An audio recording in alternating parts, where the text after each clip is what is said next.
know what you're thinking. This is supposed to be a book talk, not a photo montage, right? All the pictures you just saw are night shots of Seoul, South Korea, the backdrop of Kim Young-ha's novel, I Have the Right to Destroy Myself. Kim uses Seoul to build an impression, isolated, troubled characters in a huge, impersonal city. The city, the setting is so important that it's like another character in the book. We're used to this technique in books and movies about New York and Paris and London, but Seoul isn't so familiar to an English audience. The impression doesn't come quite so easily. That's why it helps to have a bit of an idea about Seoul before you jump into this dark little piece of literary fiction.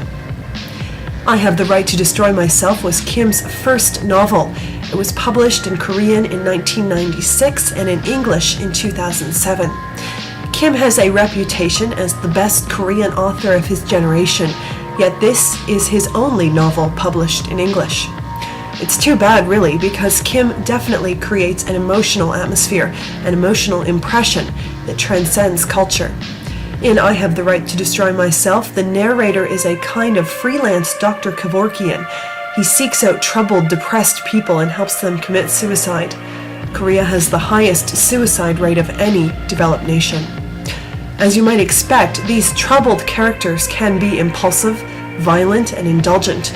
We're given an impression of their personalities like a smear of paint on a canvas.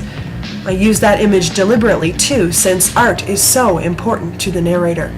His love of painting is one of the only windows into his soul that we really get. In the opening chapter of the book, the narrator is trying to paint a copy of The Death of Marat, a painting of a murder that looks like a suicide.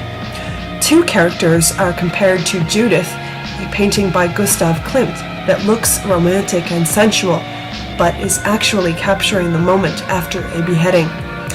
Another of the author's favorite paintings is The Death of Sardanapalus by Delacroix, a scene of mayhem and murder in which the only calm person is the one who ordered the destruction. Kim pulls out all the stops when it comes to an emotional impression. Are you familiar with Seoul?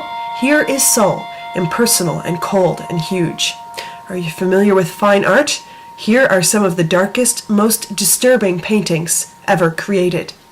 Prefer character development? They're all plenty dark and disturbed too. So, what do you think? Could I Have the Right to Destroy Myself make a strong impression on you?